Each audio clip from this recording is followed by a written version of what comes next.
multiple industries in India and remains a market leader in most of them. It was Tatas who introduced a number of firsts. The first 8-hour day, the first leave with pay. I would prefer to live with the knowledge I have of upholding the values that we have and that we've tried to uphold through these years, rather than say that I've grown at 3 times the rate that we have.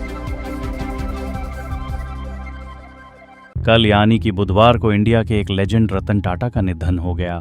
वैसे तो जितना दुख मनाया जाए वो कम ही है, लेकिन जो लोग रतन टाटा को नहीं जानते उनके लिए आज का वीडियो काफ़ी स्पेशल है, क्योंकि आज हम बात करने वाले हैं रतन टाटा सर के जीवन के बारे में। रतन टाटा का जन्म 28 दिसंबर 1937 को नवल और सूनू टाटा के घर हुआ था। उन्होंने 1962 में कॉर्नेल विश्वविद्यालय से वास्तुकला में स्नातक की डिग्री प्राप्त की। इसके बाद 1977 में हार्वर्ड बिजनेस स्कूल में एडवांस मैनेजमेंट कार्यक्रम पूरा किया। उनके पिता नवल टाटा एक सफल उद्योगपति थे और उन्होंने टाटा समूह में महत्वपूर्ण भूमिका निभाई थी। वहीं रतन टाटा की मां सोनी टाटा एक गृहिणी थीं। रतन टाटा नाम किसी पहचान का मोहताज नहीं है। भारत के दिग्गज उद्योगपति रतन टाटा का बुधवार रात को निधन हो गया। मुंबई के अस्पताल में उन्होंने 86 साल की उम्र में अंतिम सांस ली। रतन टाटा की शख्सियत देखें तो वो सिर्फ एक बिजनेसमैन ही नहीं, बल्कि एक सादगी से भरे नेक और दरियादिल इंसान, लोगों के लिए आदर्श और प्रेरणा स्रोत भी थे।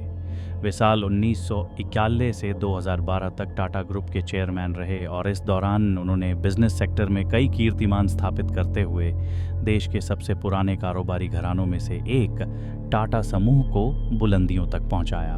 उन्होंने टाटा को इंटरनेशनल ब्रांड बना दिया। रतन टाटा 1962 में टाटा इंडस्ट्रीज में सहायक के रूप में टाटा ग्रुप में शामिल हुए थे। बाद में उसी वर्ष Tata engineering and locomotive company, जिसे अब टाटा मोटर्स कहा जाता है, कि जमशेदपुर संयंत्र में 6 महीने की ट्रेनिंग ली।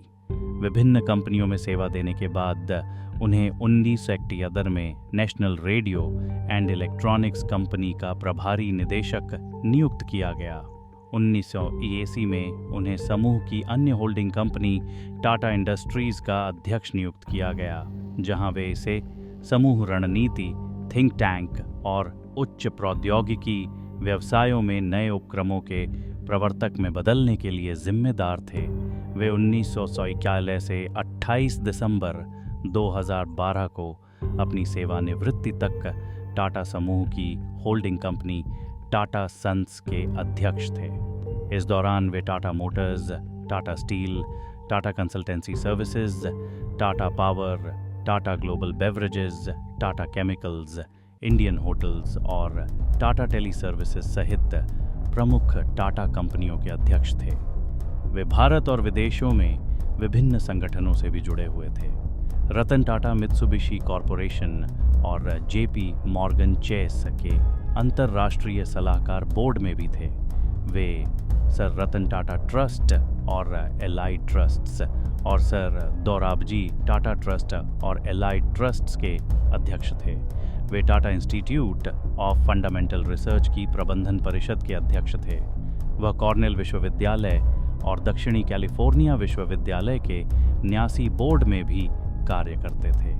रतन टाटा की उपलब्धियां: 8 टाटा समूह के अध्यक्ष के रूप में 1951 2012 तक सेवा, 2 जैगुआर लैंड रोवर की खरीद 2008, 3 कोरस की खरीद 2007, 4 टाटा स्टील की वैश्विक पहुंच बढ़ाना, 5 टाटा मोटर्स की सफलता, 6 टाटा कंसल्टेंसी सर्विसेज TCS की वैश्विक पहुंच बढ़ाना, 7 टाटा समूह की वैश्विक ब्रांड वैल्यू में वृद्धि।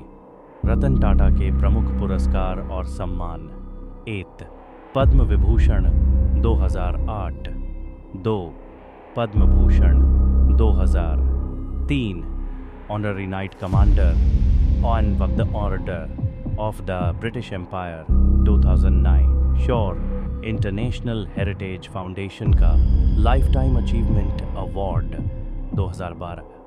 परोपकार और सामाजिक कार्य: रतन टाटा को उनकी परोपकार और समाज सेवा के कार्यों के लिए व्यापक रूप से सराहा जाता है। उनके नेतृत्व में टाटा ट्रस्ट और टाटा फाउंडेशन ने शिक्षा, स्वास्थ्य, ग्रामीण विकास और तकनीकी नवाचारों के क्षेत्र में बड़ा योगदान दिया है। कुछ प्रमुख पहले इस प्रकार हैं। शिक्षा में योगदान। रतन टाटा का मानना है कि शिक्षा समाज के विकास की कुंजी है। उन्होंने देश भर में स्कूलों और कॉलेजों की स्थापना में योगदान दिया है। उन्होंने कई छात्रवृत्तियों की भी शुरुआत की, जिनसे लाखों छात्र लाभान्वित हुए हैं। स्वास्थ्य सेवा। टाटा ट्रस्ट्स ने कई स्वास्थ्य सेवाओं और अस्पतालों में निवेश किया है।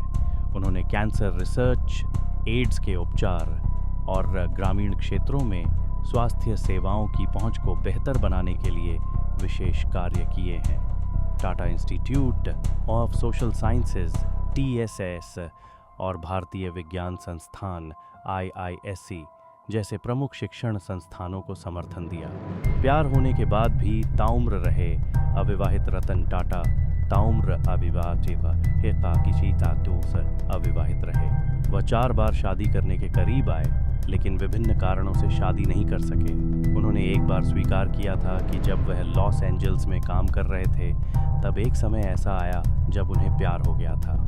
लेकिन 1962 के भारत चीन युद्ध के कारण लड़की के माता पिता उसे भारत भेजने के विरोध में थे, जिसके बाद उन्होंने कभी शादी नहीं की। कॉलेज के दिनों सवार हुआ था विमान उड़ाने का भूत। रतन टाटा की उच्च शिक्षा अमेरिका के कॉर्नेल यूनिवर्सिटी से हुई, जहां उन्होंने आर्किटेक्चर की डिग्री ली।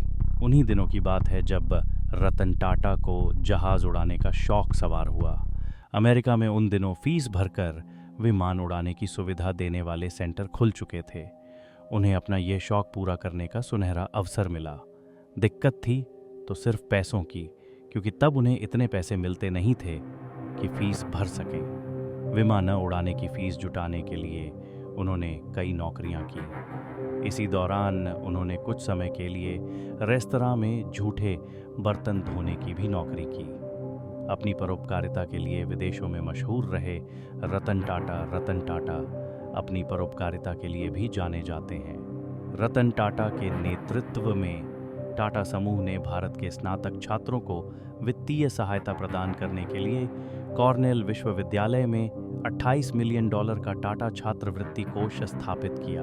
2010 में टाटा समूह ने हार्वर्ड बिजनेस स्कूल (HBS) में एक कार्यकारी केंद्र बनाने के लिए $50 मिलियन का दान दिया।